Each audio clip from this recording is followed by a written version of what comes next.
Now give me the time and I'll be blowing your mind. Guess I'm another lyricist. I was a cynical child. The innocence of Evan and the rich. You never really noticed that my flow was fucking ridiculous. Picking the pitiful, never subliminal, seminal sentence. But I say, I'm a goddamn monster. Call me necrophiliac. I feel I'm on a level that most of these other niggas never really gone close to. I hope you notice me. I spit it focusly. This is my passion, devoted. I can't quit. I came in and conquered by constantly practicing, passing these peons and pleading for peace. I'm a hello good evening everybody my name is Shubham Jagdish and welcome back to the channel. तो भाई 2025-26 के बच्चों लोग, आपने demand का पहला part देख लिया। सर आप इतना देर में वीडियो बनाओगे तो कैसा चलेगा? अरे बाबा, अक्टूबर से पहले मैं सारा वीडियो डालकर सिलेबस खत्म कर दूंगा। रे काय को टेंशन लेता है? हाँ, थोड़ा समर ब्रेक था, तुम भी थोड़ा मजे कर रहे थे। अब बताओ तुम्हारे हाफ ईयरली कब से? ठीक है ना? तो चलो भाई, अब यहाँ से तुमको धड़ाधड़ वीडियो मिलेंगे। धड़ाधड़ बोले तो लगातार वीडियो मिलने वाले हैं। आज हम आ गए हैं पार्ट 2 लेकर। मैक्सिमम एक चैप्टर को 2 पार्ट में डिवाइड करेंगे ताकि आपका पूरा पोर्शन खत्म होता चले। ठीक है ना? डिमांड के पहले चैप्टर में मैंने क्या किया और आज के चैप्टर में मैं क्या करने आ रहा हूं, मतलब आज के पार्ट में हम क्या करने आ रहे हैं वो भी डिस्कस करेंगे। लेकिन बिफोर आई बिगिन, मैं आपको बताना चाहता हूं, अगर तुम्हें ये नोट्स चाहिए, फ्री ऑफ कॉस्ट चाहिए, मेरे एप्लीकेशन को डाउनलोड कर लो। प्ले स्टोर पर जाओ, obsession and entrance hub app download कर लो। अगर आप iOS हो तो माई इंस्टीट्यूट ऐप डाउनलोड करके ORG कोड डाल दो JWJXP। आपको फ्री स्टडी मटेरियल कंटेंट के सेक्शन के अंदर 2025-26 के फोल्डर के अंदर इकोनॉमिक्स के अंदर आपको ये पूरा कंटेंट मिल जाएगा। डाउनलोड करो, बढ़िया तरीके से इस्तेमाल करो। ठीक है ना? लेकिन अगर आपको चाहिए कि मेरे साथ आपको लाइव प्रिपेयर करना है, एक्सक्लूसिव स्टडी मटेरियल आपके घर पर डिलीवर हो, तो Spartans is the course for you, जिसमें तुम जाकर रजिस्टर कर सकते हो। मात्र 10,000 रुपीज इसकी फीस है। इसके अंदर मैं आपको अकाउंटेंसी, इकोनॉमिक्स और कॉमर्स तीनों ही सब्जेक्ट पढ़ाने वाला हूं, dedicated to ISC board only. और 3 बुक सेट्स इसमें आपके घर पर डिलीवर होंगी जुलाई फर्स्ट वीक में। दूसरी बात, अगर आपको लगता है कि नहीं, बोर्ड्स के साथ तो मुझे कॉमन यूनिवर्सिटी एंट्रेंस टेस्ट भी प्रिपेयर करना है या मुझे IP मैट का पेपर भी देना है, तो क्या करना है? तो आना है फतेह कोर्स के अंदर। इसमें 15,000 रुपीज का कोर्स है और इसमें 9 बुक सेट्स आपके घर पर डिलीवर किए जाएंगे। 3 बुक सेट्स बोर्ड्स के लिए और 6 बुक सेट्स एंट्रेंस एग्जाम्स के लिए आपको प्रोवाइड किए जाएंगे। तो 9 बुक सेट्स आपको इसके अंदर मिलने जा रही है। अच्छा, हम लोगों ने पहले अभी तक खत्म क्या कर लिया? हम लोगों ने पार्ट 1 के वीडियो में, अगर जिसने पार्ट 1 नहीं देखा, आई बटन पर क्लिक कर लो, पार्ट 1 का वीडियो पूरा जाकर पहले देख लो और मैं प्लेलिस्ट भी सेग्रीगेट करते चला जाऊंगा यहां से। मैंने इंट्रोडक्शन बताया, मीनिंग ऑफ डिमांड बताया, टाइप्स ऑफ डिमांड बताया, डिटर्मिनेंट्स ऑफ डिमांड बताया, फिर मैंने बताया था आपको डिमांड फंक्शन। इतना पोर्शन मैंने आपको पार्ट 1 ऑफ द वीडियो में बता रखा है। ये मैंने खत्म किया है पार्ट 1 में और आज की डेट में हम ये पार्ट 2 के अंदर खत्म कर देंगे। लॉ ऑफ डिमांड आपको बताएंगे क्या होता है, उसके अजम्पशन, डिमांड कर्व क्या होते हैं, exceptions to law of demand, then changes in demand curve. ये पूरा पोर्शन आज के वीडियो में खत्म होने जा रहा है। तो डिमांड के सिर्फ और सिर्फ 2 पार्ट ही आपको देखने हैं। तो चलो भाई, पार्ट 2 शुरू करने जा रहे हैं और हम जानते हैं कि लॉ ऑफ डिमांड क्या होता है। लॉ ऑफ डिमांड दुनिया की सबसे आसान चीजों में से एक है। लॉ ऑफ डिमांड बोलता क्या? अगर किसी भी कमोडिटी का प्राइस बढ़ेगा तो उसकी डिमांड कम हो जाएगी। एक मिनट, मैं तुमको एकदम रियल टाइम एग्जांपल देता हूं। भाई पता है क्या हुआ? ये है कोलिन। पता है, पहले ये इसमें लिखा है 115 रुपए का आता है। 115 रुपए का आता है। मेरी वाइफ जाती है, एक बोतल कोलिन खरीद के चली आती है, कहती है 115 रुपए तो बहुत महंगा है। लेकिन जैसे ही कोलिन हो गया 85 रुपीज का, मेरी बीवी गई और कहती नहीं भैया, कोलिन खरीद लो, वैसे भी मेरे पति का मुंह खराब दिखता है, इसी से साफ कर दूंगी, मार के साफ कर दूंगी। कहना क्या चाहते हैं कि जैसे ही प्राइस फॉल हुआ, डिमांड बढ़ जाएगी और प्राइस बढ़ा और डिमांड कम हो जाएगी। This is law of demand. एकदम समझ में आ गया? क्या तुम लोग को कोलिन की भाषा समझ में आ गई है? जल्दी से बताओ। पूरा हर तरफ ही गंदा हुआ जा रहा है भाई साहब। हाँ यार, चेहरा भी खराबी है। चलो भाई देखते हैं। मैं आपके लिए अपनी घटिया हैंडराइटिंग में सब कुछ लिख कर रखता हूं, ठीक है ना? टेंशन मत लो। आओ देखते हैं भैया। Law of demand states that other things remaining same. ये क्या होता है? अदर थिंग्स रिमेनिंग सेम या इक्वल को हम लोग बोलते हैं सिट्रस पेरिबस। कभी कभी पूछ सकते हैं आपसे MCQs में सिट्रस पेरिबस का क्या मतलब होता है, तो उसका कोई झंझट नहीं है। उसका मतलब है अदर थिंग्स रिमेनिंग इक्वल। ठीक है ना? The quantity demanded of a commodity increases when it's price falls and decreases when it's price rises. आसान भाषा में, जब प्राइस बढ़ेगा मालिक, डिमांड कम होगी, प्राइस कम होगा, डिमांड बढ़ जाएगी। इसमें कौन सी रॉकेट साइंस है? सिंपल है ना भाई। चलो भाई आगे देखते हैं अब हम लोग इसके अजम्पशन। जब भी लॉ आएगा, इसके अजम्पशन जरूर आएंगे। कोई भी लॉ किसी अजम्पशन के बगैर नहीं बनाया जाता है। तो यहां पर अजम्पशन बड़े सिंपल है। तुमने जितने डिटर्मिनेंट्स ऑफ डिमांड पढ़े थे ना, बहुत सारे डिटर्मिनेंट्स ऑफ डिमांड पहले पार्ट में पढ़े थे, टेस्ट प्रेफरेंस हो गया, उसके बाद रिलेटेड गुड्स हो गया, इनकम डिस्ट्रीब्यूशन हो गया, वो सारे फैक्टर्स को कांस्टेंट मान लो अदर देन प्राइस। आओ देखते हैं। There should be no change in the income of the consumer, there should be no change in the taste and preferences, there should be no change in the prices of related goods, there should be no change in the income distribution. अरे कहना क्या चाहते हो मालिक? कहना ये चाहते हैं कि प्राइस को छोड़कर बाकी सारे फैक्टर्स को कांस्टेंट मान लो, यही इसके अजम्पशन बन जाएंगे। वाह भाई वाह, मजा ही आ गया। अब तुम्हारी मैडम खुश हो जाएंगी। सर मैम मेरी कभी खुश नहीं होती हैं यार। चलो कोई बात नहीं। चलो अब आते हैं डिमांड शेड्यूल के ऊपर। डिमांड शेड्यूल दो तरह से पढ़ना है। जैसे आपने टाइप्स ऑफ डिमांड में इंडिविजुअल डिमांड, मार्केट डिमांड पढ़ी थी ना, वैसे मैं आपको इंडिविजुअल शेड्यूल और मार्केट शेड्यूल सिखाने जा रहा हूं। बड़ा सिंपल है। इंडिविजुअल शेड्यूल एक आदमी की डिमांड।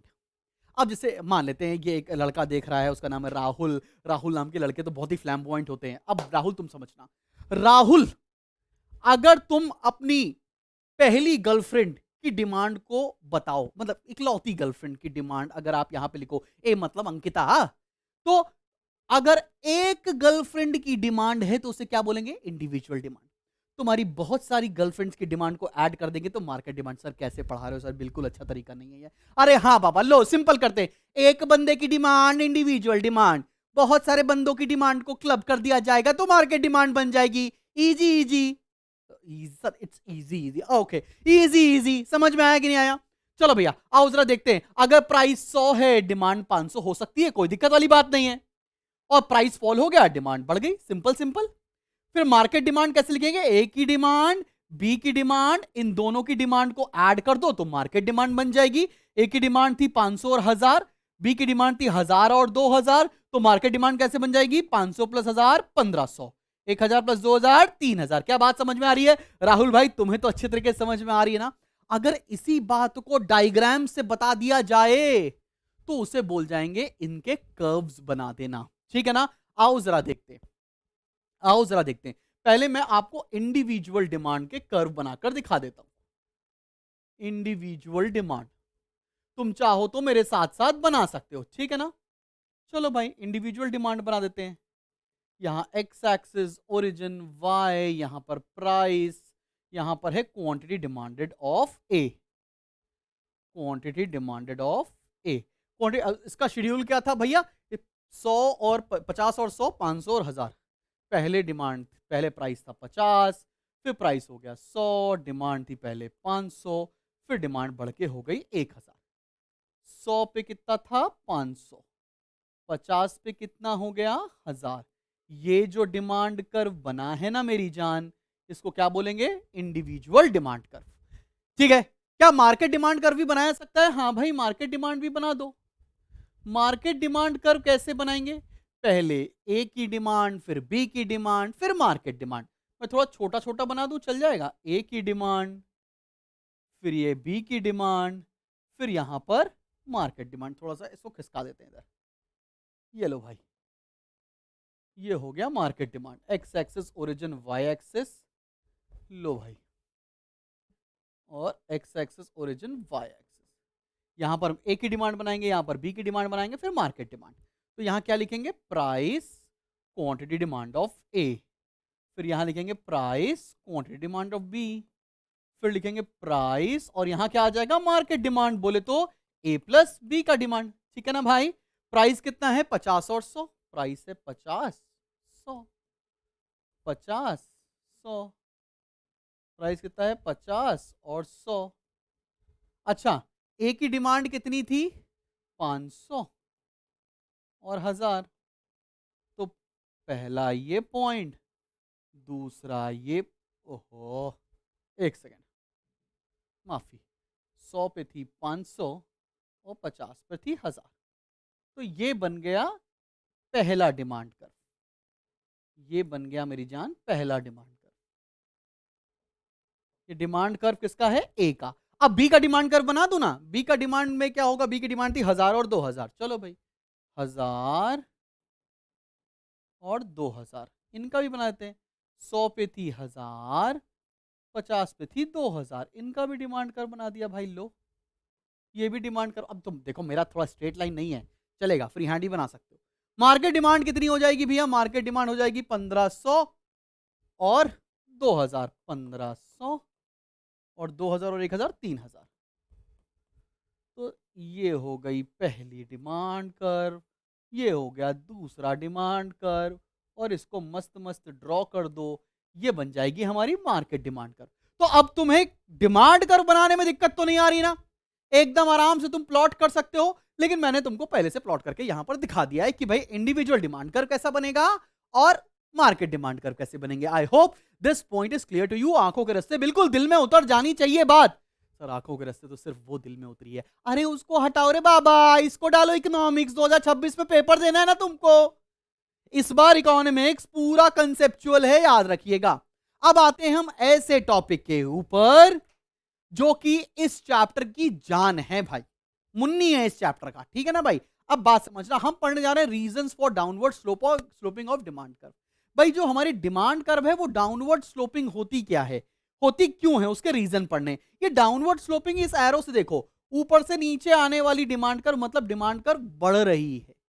इसके क्या क्या रीजन है, downward sloping of demand curve के क्या क्या रीजन है, ये आपका क्वेश्चन 2026 के बोर्ड इम्तिहान में शाहरुख खान की तरह बाहें फैलाकर इंतजार कर रहा है। क्या तुम रेडी हो सिमरन की तरह इस क्वेश्चन को सॉल्व करने के लिए? आओ जरा देखते हैं। पहला पॉइंट क्या है? पहला है law of diminishing marginal utility, LDMU। वैसे तो ये अगले चैप्टर का टॉपिक है कंज्यूमर बिहेवियर का, लेकिन फिर भी सुन लो, ठीक है। Law of diminishing marginal utility क्या होता है कि जैसे जैसे हम कंजम्पशन करते हैं वैसे वैसे हमारा यूटिलिटी होती है from every successive unit goes on diminishing. तो हम ज्यादा यूनिट तभी खरीदेंगे जब प्राइस फॉल हो जाएगा, ये इसका मकसद है। आओ जरा मैंने आपके लिए क्या लिख के रखा है जिसमें मैडम खुश हो जाएंगी, आओ देखते हैं। Consumer would purchase a larger quantity of a commodity when its price falls because MU from additional utility falls। भाई हैंडराइटिंग थोड़ी मेरी ज्यादा अच्छी है तो मैं बोल के आपको बता दे रहा हूं। अभी क्या हो रहा है कि एक कंज्यूमर ज्यादा कमोडिटी तभी खरीदेगा जब वो उसे कम दामों में मिलेगी, बिकॉज उसका जो सेटिस्फैक्शन है विद एवरी सक्सेसिव यूनिट कम होता चला जाता है। इसको डिटेल में कहां पढ़ेंगे? अगले चैप्टर में, ठीक है भाई। अगला पॉइंट क्या है? Income effect. और इनकम इफेक्ट की जब बात करेंगे ना बाबू, हम बात करेंगे रियल इनकम की। अरे ये रियल इनकम मतलब जो मैं पैसे कमा रहा हूं सर, या मेरे पापा पैसे कमा रहे हैं, वो रियल इनकम नहीं। अरे बाबा रियल इनकम का कंसेप्ट अलग होता है। मैं तुमको एक घिसा पिटा एग्जांपल देता हूं। मान लो तुम्हारे पास पैसे हैं 100 रुपए, तुम्हारी इनकम है 100 रुपए, और तुम मार्केट में एप्पल खरीदने गए। पहले एप्पल आता था 100 रुपए किलो, तो तुम 1 केजी एप्पल खरीदते थे। अब एप्पल का रेट कम हो गया, 50 रुपए किलो हो गया, तो तुम कितने केजी एप्पल खरीदोगे? 2 केजी एप्पल खरीदने लगोगे। तो एक्चुअल में तुम्हारी डिमांड बढ़ गई है, तुम्हारी इनकम नहीं बढ़ी, तुम्हारी परचेजिंग पावर बढ़ गई, मतलब तुम्हारी रियल इनकम बढ़ गई है। इस फैक्टर को बोलते हैं रियल इनकम। बात समझ में आ रही है? जब purchasing power of the same money value increases, it is known as your real income has increased. और जब इनकम बढ़ेगी डिमांड ऑटोमेटिकली बढ़ जाएगी, डिमांड बढ़ेगी तो downward sloping of demand curve हो जाएगा ना मेरी जान। Change in demand on account of change in real income resulting from change in its price of a commodity is known as income effect. I hope आंखों के रास्ते ये बात भी आपके दिल में उतरी होगी। अब आते हैं अगली बात के ऊपर, सब्स्टिट्यूशन इफेक्ट। सब्स्टिट्यूशन वही सब्स्टिट्यूट गेट्स वाला केस, याद है ना आपको, जो रिलेटेड गुड्स के अंदर पढ़ा था हम लोगों ने, सब्स्टिट्यूट कॉम्प्लीमेंट्री सब्स्टिट्यूट वाला case. Effect that change in relative price of substitute goods has on quantity demanded। अब मैं कहना क्या चाहता हूं, ये तो बड़ी अंग्रेजी हो गई, हिंदी में क्या कहना चाहता हूं? अगर मान लो price of Pepsodent rises then demand for Colgate increases. Market में मान लेते हैं क्या हुआ, पेप्सोडेंट महंगा होता चला गया, एकदम से डिमांड ऑफ कोलगेट बढ़ जाएगी, और जब डिमांड ऑफ कोलगेट बढ़ जाएगी तो downward sloping of demand curve हो जाएगा। तो सब्स्टिट्यूशन इफेक्ट से भी downward sloping of demand curve होता है। अगला पॉइंट जो कि है चौथा पॉइंट, वो है increase in number of consumers. जब कंज्यूमर्स बढ़ जाएंगे तो डिमांड नहीं बढ़ जाएगी क्या? अब कंज्यूमर्स कैसे बढ़ेंगे, इसका केस बड़ा इंपॉर्टेंट है, आओ जरा देखो। When price of a commodity falls many new consumers will start purchasing the commodity, hence demand will rise. कहना क्या चाहते हैं? मान लेते हैं आईफोन अभी 1 लाख रुपए का आता है, तो उसको कुछ लोग ही खरीदते हैं, और आईफोन मान लो 10,000 रुपए का आने लगे, तो वो लोग जो आईफोन की परचेजिंग पावर नहीं रखते थे वो भी आईफोन परचेज करने लग जाएंगे, तो आईफोन की डिमांड बढ़ जाएगी। मतलब कंज्यूमर्स तो उतने थे, नए कंज्यूमर्स और ऐड हो गए बिकॉज अब वो प्रोडक्ट उनकी परचेजिंग पावर में आने लग गया। एग्जांपल देखिएगा, मान लेते हैं भाई अंगूर, ग्रेप्स 1000 रुपए केजी आते थे, सिर्फ रिच लोग खरीदते थे। अभी अंगूर का दाम 100 रुपए किलो हो गया है, तो number of consumers will rise. अगर number of consumers will rise तो डिमांड बढ़ेगी और downward sloping of demand curve हो जाएगा। क्या तुमको आसान आसान बातों में समझ में आ रहा है ना भाई? अगले पॉइंट पर आते हैं जो कि फिफ्थ पॉइंट है, several uses of a commodity, मतलब एक से ज्यादा कमोडिटी का इस्तेमाल होना। When the price of these commodities which have multiple uses falls then demand will rise. मान लेते हैं इलेक्ट्रिसिटी जिसके मल्टीपल यूजर्स हैं वो सस्ती हो जाएगी, तो उसके डिमांड बढ़ जाएगा। पहले बिजली किस लिए काम आती थी? सिर्फ बत्ती जलाने के लिए। अभी बिजली में एसी भी चल रहा, खाने भी बना रहे हैं, और वो क्या है, माइक्रोवेव भी चला रहे हैं, प्रेस भी कर रहे हैं, बहुत सारा उसका यूजेस बढ़ जाएंगे, तो बहुत सारा डिमांड बढ़ जाएगा। बहुत सारा डिमांड बढ़ जाएगा मेरी जान, तो downward slope of demand curve होना तय है। क्लियर? बात समझ में आ रही है मेरी जान? सबको क्लियर? सर जान जान मत बोला करो sir, this looks cheap sir. अच्छा मेरी जान, कोई बात नहीं, आगे आते। तो यहां पर टॉपिक खत्म हो गया, लॉ ऑफ डिमांड भी, और उसके बाद downward slope of demand curve, इसको रैशनल भी बोलते हैं, ठीक है ना। अब हम अगले टॉपिक पर आ रहे हैं। अगला टॉपिक मेरा बड़ा पर्सनल फेवरेट है यार, और ये है exceptions to law of demand. मतलब वो सारी चीजें जो लॉ ऑफ डिमांड को फॉलो नहीं करती। मतलब प्राइस बढ़े डिमांड भी बढ़ जाए, प्राइस कम हो डिमांड भी कम हो जाए। ऐसा कहां होता है यार? देखो लॉ ऑफ डिमांड क्या बोलता था? प्राइस बढ़े डिमांड कम हो जाए, प्राइस कम हो डिमांड बढ़ जाए। इसका एक्सेप्शन उल्टा क्या बोलता है? प्राइस बढ़े डिमांड बढ़े, प्राइस कम डिमांड कम। क्या बात समझ में आ रही है? आओ इसका पहला पॉइंट पढ़ते हैं हम लोग, गिफिन गुड्स। तुम्हें पता है गिफिन गुड्स को गिफिन पैराडॉक्स भी कहा जाता है, और इसके ऊपर एक छोटी सी कहानी है। कोई बात नहीं, नानी माँ आई हैं, कहानी सुनाकर जाएंगी। अभी होता क्या था, यूके के जो लेबर थे ना, रॉबर्ट गिफिन एक इकोनॉमिस्ट थे, उन्होंने इसके बारे में बताया, इसीलिए इसको गिफिन गुड्स बोलते हैं या गिफिन पैराडॉक्स बोलते हैं। जो यूके के लेबर थे, उत्तराखंड नहीं, यूके यूके यूनाइटेड किंगडम, वहां के जो लेबर थे ना, वो यार खाना में क्या खाते थे? दो चीजें खाते थे, एक ब्रेड जिसको रोटी बोलते हैं हम लोग, और मीट जिसको सब्जी बोलते हैं हम लोग। अब ब्रेड और मीट में मीट एक सुपीरियर प्रोडक्ट है और ब्रेड एक इंफीरियर प्रोडक्ट है। अब होने क्या लगा कि यूके के अंदर महंगाई बढ़ने लगी, इन्फ्लेशन होने लगा, ब्रेड भी महंगी होने लगी और मीट भी महंगा होने लगा। तो वहां के लेबर ने क्या कहा, भैया मीट भी महंगा हो रहा है, ब्रेड भी महंगा हो रही है, पेट तो भैया रोटी से ही भरता है। तो उन्होंने क्या किया, ब्रेड की डिमांड बढ़ाना शुरू कर दिया। Bread being an inferior product, price बढ़ने की वजह से उसकी डिमांड भी बढ़ने लगी, which was against law of demand, इसलिए इसको एक्सेप्शन की कैटेगरी में रखा जाता है। इसी चीज को हम लोग गिफिन पैराडॉक्स भी कहते हैं। Those inferior goods on which consumer spends a large part of his income and the demand for which falls with the fall in its price, इसको बोलेंगे exception to law of demand. I hope तुमको labour का example यहाँ USA लिखा है, UK था वैसे मुझे जहां तक याद आ रहा, हो सकता है यूएसए ही हो, कोई दिक्कत नहीं, समझ में आया। अब आते हैं अगले पॉइंट पर, आर्टिकल्स ऑफ स्नॉब अपील। भाई मैं तुम्हें ये सत्य घटनाओं पर आधारित बात बता रहा हूं। क्या हुआ ना कि एक लड़का था, उसका नाम था राहुल, ठीक है ना, झूठ नहीं बोल रहा हूँ, सच बोल रहा हूँ, आंखों में देखो सच्चाई। एक लड़का था राहुल, राहुल अपनी बंदी को लेकर जाता है तनिष्क के शोरूम। वो 14 फरवरी में लड़के करते हैं ना, गिफ्ट विफ्ट देते हैं, अपनी वो क्या बोलते हैं उसको, लिमिट को स्ट्रेच करते हैं। अब भैया जैसे ही राहुल भैया अपनी मैडम को लेकर गए हैं तनिष्क के शोरूम, वहां पर लड़कियों ने कहा कि hello sir, how can I help you sir, necklace लेंगे मैम के लिए, क्या लेंगे? पहले से ही ऑप्शन दे देते हैं लड़कियों को। तो लड़के ने बोला हाँ हाँ नेकलेस लेंगे, और क्या। तो नेकलेस लेने के लिए निकला, वो गले में जो पहनती है नहीं हार, जिससे लड़के हार जाते हैं, वही वाली बात है। तो वहां पर दो हार दिखाए गए बहन को, मतलब मैं तो बहन बोलूंगा, राहुल की बंदी है ना वो।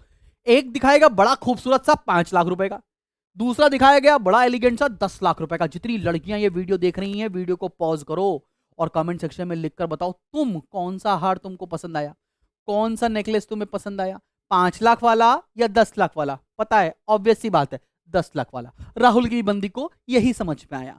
इसका मतलब क्या है? इसका मतलब है अगर महंगा है तो बढ़िया है, मतलब दिखावे का कंजम्पशन, मतलब कंस्पिकुअस कंजम्पशन, जिसको हम लोग वेबलिन भी बोलते हैं। Law of demand does not apply to those goods which are purchase for status symbol, जो दिखाने के लिए, ओ माय गॉड देखो मेरे कितनी महंगी ज्वेलरी है, दिखाने के लिए लिया गया, वहां पर लॉ ऑफ डिमांड मैटर नहीं करता, महंगा है बेहतर है।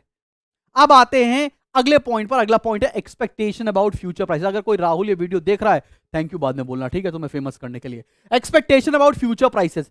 एक्सपेक्टेशन अबाउट फ्यूचर प्राइसेस का मतलब क्या हुआ?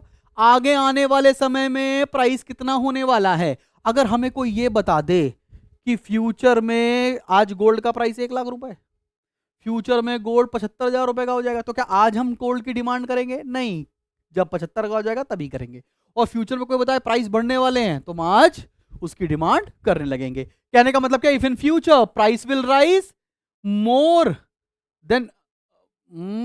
Then today, demand will rise. ठीक है, if in future price will rise, तो क्या हो जाएगा? आज उसकी डिमांड बढ़ जाएगी, एंड वाइस वर्सा। क्या बात समझ में आ रही है बच्चे पहाड़ी? चलो आगे बढ़ते हैं। अगला है इमरजेंसीज। कोविड आ गया था, ठीक है ना, ड्रॉट हो जाए, वॉर हो जाए, उस समय पर भी लॉ ऑफ डिमांड फॉलो नहीं होता। अब तुम बिस्तर पर लेटे हो, ऑक्सीजन का सिलेंडर 40,000 का आएगा या 4 लाख रुपए का, तुम बोलोगे नहीं नहीं भैया ठीक ठीक पैसे लगाओ, ऐसा तो नहीं बोल सकते ना। वहां पर लॉ ऑफ डिमांड एग्जिस्ट नहीं करता है। Law of demand may not hold during emergencies like war, drought and famines. यहां ऑपरेशन सिंदूर में इंडिया मिसाइल पे मिसाइल मांग रही है, और बोले लगे नहीं भैया मिसाइल तो महंगी पड़ रही, सस्ती वाली मिसाइल निकालिए तो बताइए, ठीक ठीक लगा लीजिए मिसाइल का रेट। ऐसा नहीं होता है। इमरजेंसीज के समय लॉ ऑफ डिमांड फॉलो नहीं होता है भैया। अगला है क्वालिटी प्राइस रिलेशनशिप। ये लड़के बहुत अच्छे से समझते हैं। लड़कों को लगता है कि अगर महंगी कार है तो बेहतर है यार, सस्ती है तो बुरी है। जनरल लोगों की भी फिलॉसफी यही है कि महंगा है तो बेहतर है, सस्ता है तो खराब है। इसको वेबलिन इफेक्ट बोलते हैं। बात समझ में आ रही है? Higher the price of the goods, people consider it to be of greater quality and hence demand increases, and lower the price of goods, people consider it to be lower quality hence demand decreases. So तुमको quality price relationship भी समझ में आ गया, और इसको Veblen effect कहा जाता है। और अगला है चेंज इन फैशन। अब लड़कियां तुम लोग बताओ, पहले तुम्हारे वहां आती थी मस्त एकदम फिटेड वाली जीन्स, चूड़ीदार पजामा वाली जीन्स जिसे हम लोग बोलते थे, जिसको क्या पेंसिल फिट बोलते थे, वो वाली जीन्स आती थी। आज आ गई है मस्त ढीली ढीली वाली जीन्स। बोले तो क्या? बोले तो वो वाइड लेग वाली जीन्स, बेल बॉटम जिसे बोलते हैं। अगर फैशन चेंज हो गया है, लड़कियों ये बताओ क्या तुम पेंसिल फिट वाली जीन्स पहनोगी? Of course not sir. आज की डेट में तो हम बढ़िया वाली जीन्स पहनेंगे जो वेल इन फैशन हो। तो फैशन जब भी चेंज होगा, प्राइस नहीं देखेगा कोई भी इंसान, प्राइस फेल हो जाएगा, लॉ ऑफ डिमांड फेल हो जाएगा। तो हम क्या लिख सकते हैं? Law of demand does not apply to change in fashion. ठीक है, फैशन के समय कोई नहीं देखता भैया क्या आने वाला है क्या नहीं आने वाला है। अब आते हैं हम लोग अगले मुद्दे टॉपिक के ऊपर, जिसका नाम है चेंज इन डिमांड का। बेहतरीन टॉपिक है और इतना बढ़िया तुम्हें समझ में आएगा कि मैं क्या बताऊं। ठीक है, चल भाई अगले टॉपिक पे बढ़ते हैं, मूवमेंट वर्सेस शिफ्ट के ऊपर।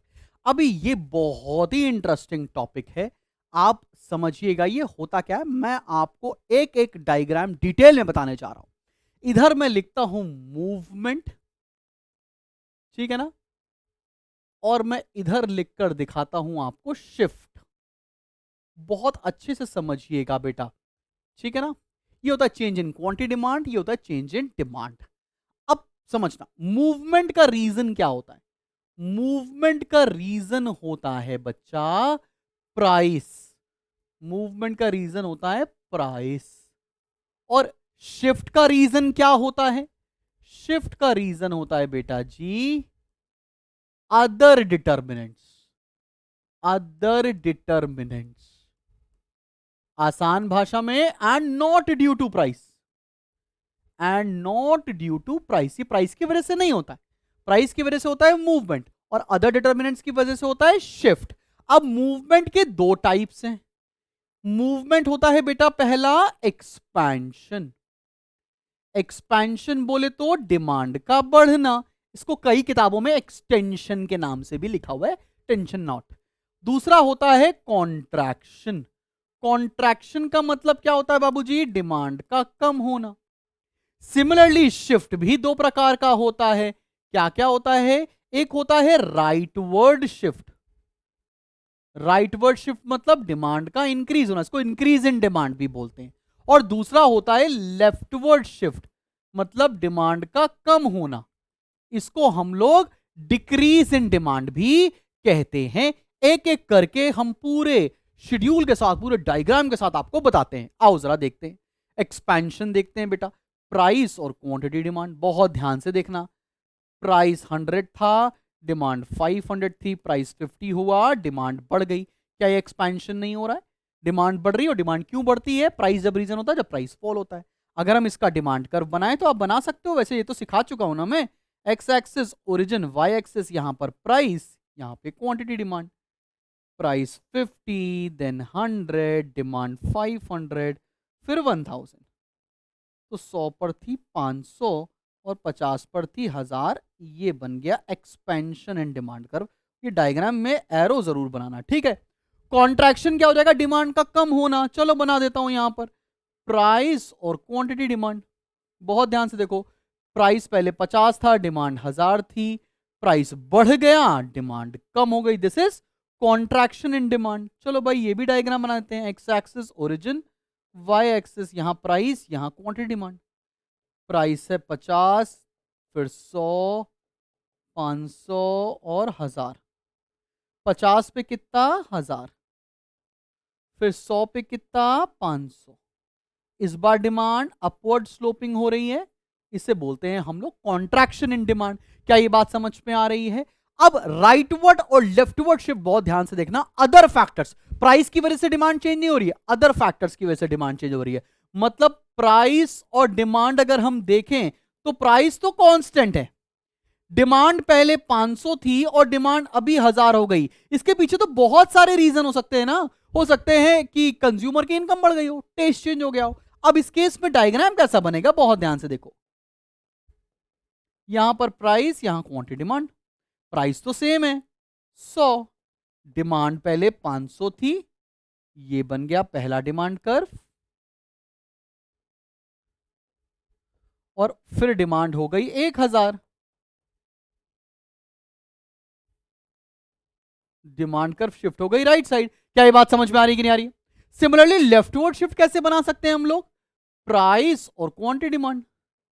प्राइस सेम है, पहले डिमांड 1000 थी, अभी 500 हो गई। इसके पीछे तो बहुत रीजन हो सकते हैं ना। हो सकता है उसकी इनकम कम हो जाए, हो सकता है सब्स्टिट्यूट गुड्स में कुछ चेंज हो जाए। चलो भाई ये भी डायग्राम बनाते हैं। X axis origin, Y axis यहां पर price, quantity demand. Price constant है 100 पर, डिमांड पहले 1000 थी, लो भाई ये बना दिया डायग्राम, फिर डिमांड 500 हो गई। इसे बोलेंगे लेफ्टवर्ड शिफ्ट। क्या बात समझ में आ रही है? ये एरो बहुत इंपॉर्टेंट है। बात समझ में आया? इसी बात को मैंने यहां पर डायग्राम बनाकर आपको अलग से बढ़िया बढ़िया तरीके से दिखाया हुआ है। Movement along the demand curve को क्या बोलते हैं? Change in quantity demand. और शिफ्ट इन डिमांड कर्व को क्या बोलते हैं? Change in demand. हर एक चीज यहां पर मेंशन करके मैंने आपको दिखा दिया है। मुझे नहीं लगता कोई दिक्कत होने वाली बात है। अब अगर तुम्हें कोई भी दिक्कत लगती है, कोई परेशानी लगती है, तो आप इस नंबर पर फोन करें। अगर आपको इनरोल करना है हमारे साथ हमारे लाइव बैचेस में, तो डिस्क्रिप्शन में लिंक मिल जाएगा, वहां से इनरोल कर सकते हैं। किसी भी तरह की प्रॉब्लम आ रही है, ये नंबर हेल्पलाइन नंबर है आपका, हमेशा इंतजार रहेगा। इस नंबर पे फोन कर लीजिए और आपके डाउट्स को सॉल्व कर लिया जाएगा। This is me Shubham Jagdish signing off from today's class. और डिमांड का चैप्टर अब होता है खत्म। मिलते हैं बहुत जल्दी एक नेक्स्ट चैप्टर के साथ। Till then keep smiling and keep learning. Wish you luck.